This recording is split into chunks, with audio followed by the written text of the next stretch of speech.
Hello बच्चों, हमने पिछली क्लास में कुछ फार्मूलों को देखा था और कुछ एग्जाम्पलों को देखा था। आज हम त्रिकोणमिति का परिचय प्रश्नावली 8.1 चालू करने जा रहे हैं। तो आज उसके सवालों को देखेंगे हम और उनको सॉल्व करेंगे और आपको समझना है और जहाँ ना समझ में आए तो हमें बताना भी है कमेंट में, ठीक है।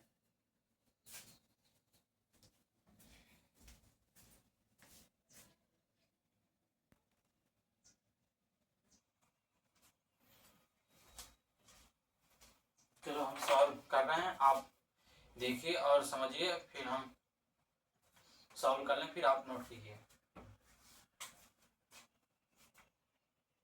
देखिए क्या कह रहा है, ये कह रहा है त्रिभुज ABC में जिसका कोण समकोण है और समकोण जिसका कोण B क्या है, समकोण है, कोण के B समकोण है और उनके साइडों की वैल्यू दिया हुआ है। एक त्रिभुज है जिसका कोण B समकोण है और उनकी साइडों की वैल्यू दिया है। AB की वैल्यू 24 सेंटीमीटर है, मतलब 24 सेंटीमीटर, और BC की 7 सेंटीमीटर, मतलब 7 सेंटीमीटर।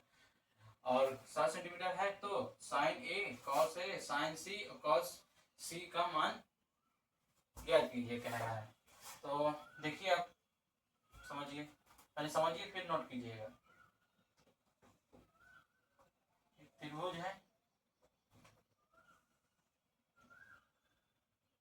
एक जी त्रिभुज हो गया, कह रहा है जिसका एक त्रिभुज ABC जिसका कोण समकोण है, मतलब ये समकोण है तो ये कोण B। समकोण का मतलब क्या होता है, समकोण का मतलब 90 अंश का कोण हो, मतलब 90 अंश का कोण समकोण कहलाता है। तो अब देखिए, तो अब ये B तो ये समकोण हो गया और A और C, ABC एक त्रिभुज है जिसका कोण B समकोण है, ठीक। और AB की वैल्यू कितनी दी है, 25। AB की वैल्यू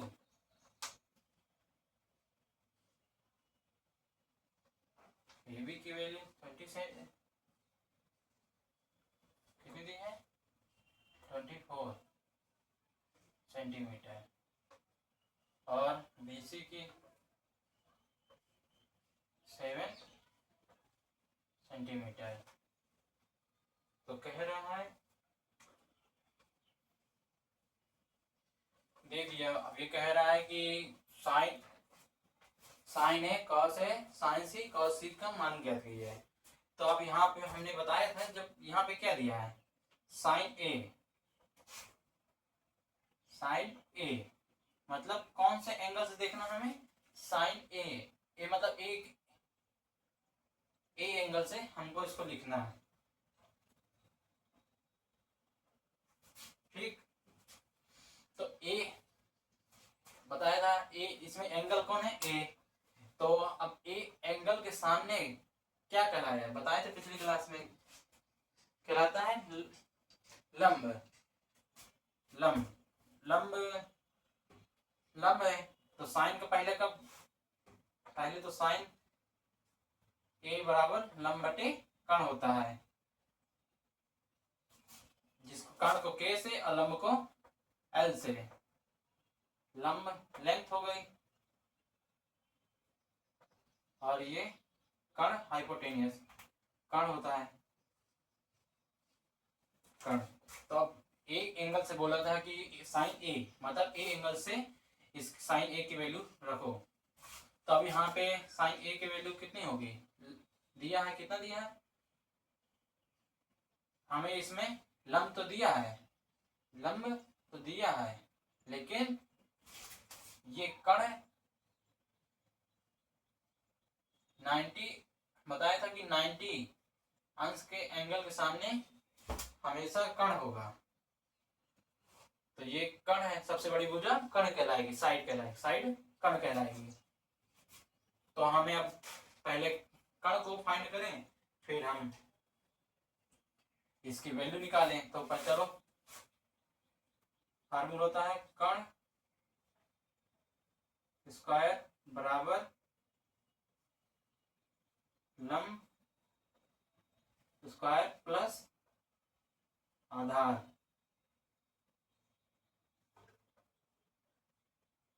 स्क्वायर। तो कण का स्क्वायर हो गया। तो कण का स्क्वायर मतलब कण तो पता नहीं है, तो हम कण को कैसे दिखाते हैं? ठीक, लंब, लंब तो दिया है एल, एल कितना दिया है? एंगल के सामने, ए के सामने देखो, क्योंकि ए एंगल की बात हो रही है यहाँ पे। तो देखो 7, 7 दिया हुआ है, तो 7 का स्क्वायर प्लस 24, यहाँ पे 24 का स्क्वायर।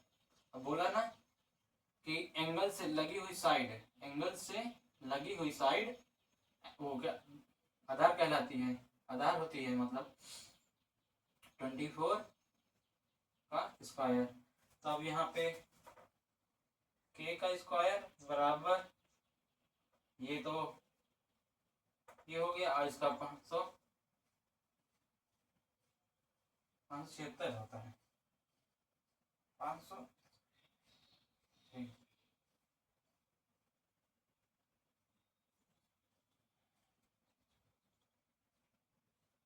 ठीक। अब k का स्क्वायर, अभी हम जोड़ दें इनको, 9 6 15, 4 और 7 11 1 12, और 5 1 6। ठीक, 9 और 6 15, 4 7 11 और एक कैरी था तो 12, और 5 में एक कैरी गया 6, 625 आया। अब इनका हम क्या करेंगे? दोनों पक्षों में वर्गमूल लेने पर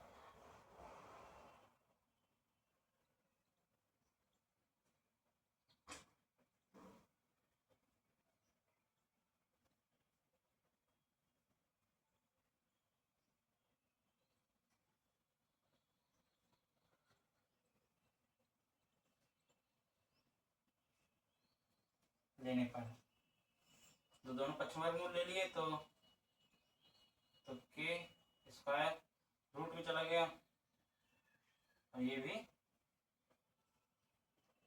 रूट में चला गया, मतलब अंडर रूट 625 अंडर रूट के स्क्वायर। तो अब ये इसका स्क्वायर है, तो ये कैंसिल होके के बचेगा यहाँ पे, और इसका स्क्वायर हो जाएगा, इसका वर्गमूल हो जाएगा 625 का। तो कितना होता है 625 का वर्गमूल? किसका है? 25 का।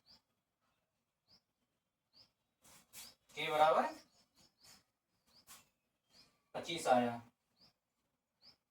के बराबर 25, मतलब कण बराबर 25।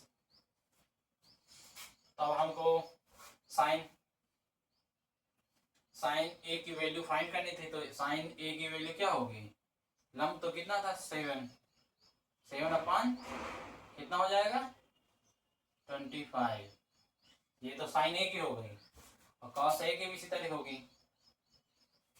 आपको समझ में आ रहा है? तो पहले नोट, इसको नोट कर लीजिए, फिर हम मिटाएं तो फिर आगे के एंगलों को करें।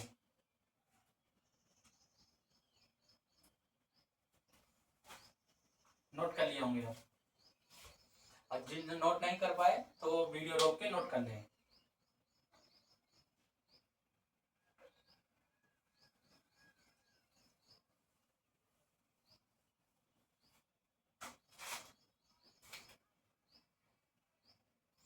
अब किसका? कॉस ए का। कॉस ए का क्या होता है? फॉर्मूला बताए थे आपको, जैसे याद नहीं रहता तो एक ट्रिक बताए थे कि ट्रिक बताए थे, लाल बटे कक्का। जिन्होंने नहीं देखा वो पिछली क्लास को देख ले और समझ ले। लाल बटे कक्का, तो ये एल किसको फाइंड, मतलब ये साइन को करेगा, और ये कॉस को, और ये टेन को। तब ये साइन है तो sine theta cos theta tan theta, तो साइन थीटा बराबर लंब बटे एल बटे के मतलब लंब बटे कर्ण, और कॉस थीटा बराबर आधार बटे कर्ण मतलब ए अपन के, और टेन थीटा इसी तरह एल अपन ए मतलब लंब बटे आधार। अब इसी तरह नीचे भी होता है, ये कॉसेक हो जाएगा, कॉसेक कॉसेक थीटा, ये सेक थीटा, और ये कॉट थीटा।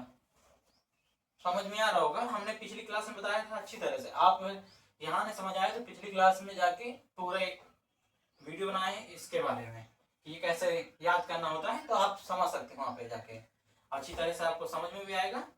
और फिर क्लास को देखिए आगे तो आपको बाकी समझ में आएंगी चीजें। तो cos A, तो A यहाँ एंगल ए की बात हो रही, तो एंगल ए के सामने क्या होगा, लंब है, तब हमें तो लंब ए तो लंब है अब, लेकिन फार्मूला क्या होता है, ए अपन के, cos A का फार्मूला। ये नहीं सोच लेना कि ये वाला ए है, ये हमने बताया ना बेस का, बेस मतलब आधार हमने लिया था, आधार आधार आधार मतलब आधार का ए ले लिया, मतलब बेस का हमने आधार हिंदी में है तो इसका हमने ए बनाया है,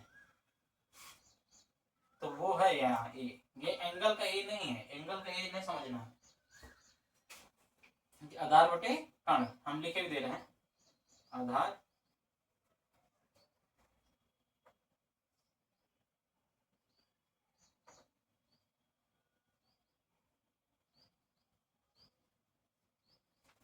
कर्ण। तो क्या होगा, आधार कितना है 24, कर्ण कितना है 25। नोट कीजिए इसको, फिर एंगल बताते हैं अभी आपके समझ में एक बार। ठीक है चलो,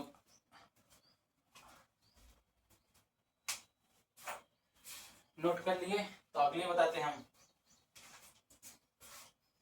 नोट ना कर पाए हैं तो वीडियो रोक के भी नोट कर सकते हैं। अब देखिए यहाँ पे, अब ये कह रहे हैं साइन सी और कॉस सी, साइन सी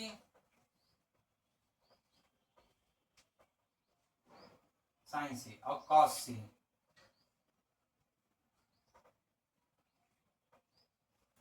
कॉस सी, आपको कॉस सी की, अब इसमें देखो एंगल चेंज हो गया ना, इसका एंगल ए था, इसका एंगल सी हो गया।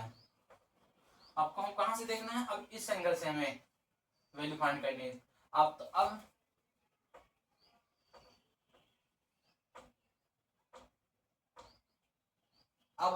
सी का हम किस वैल्यू को फाइंड करें, सी एंगल से फाइंड करेंगे वैल्यू को। तो अब ये सी एंगल के सामने का, सामने की साइड क्या होगी, ये होगी लंब,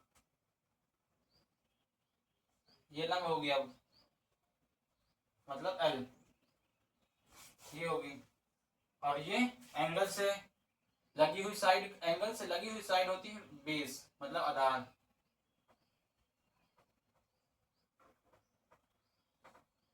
आधार ठीक। तो साइन सी मतलब सी के एंगल के सामने, तो साइन का क्या होता है फॉर्मूला, कर्ण बटे लंब, हम इसको उल्टा कह रहे हैं, लंब बटे कर्ण होता है, साइन सी बराबर लंब बटे कर्ण,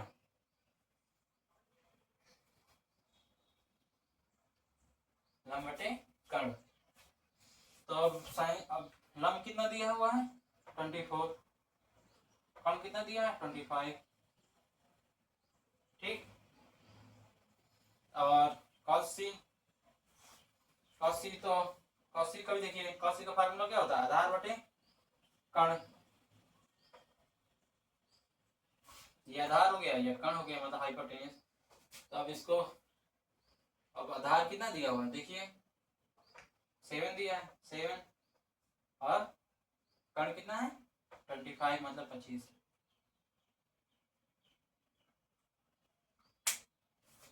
सवाल समझ में आ रहा होगा आपके, जहां ना समझ में आया हो आप कमेंट में कीजिए, हम बताने का प्रयास करेंगे। अगला सवाल देखते हैं, तब तक नोट कीजिए अब तक।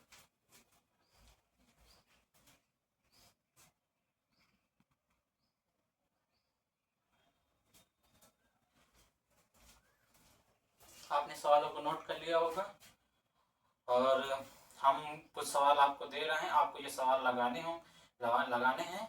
नहीं आए तो हमें बताइएगा, हम आपको बताएंगे। ये सवाल है, आप इनको नोट कर लीजिए। हम फिर अगली क्लास में आपसे मिलते हैं।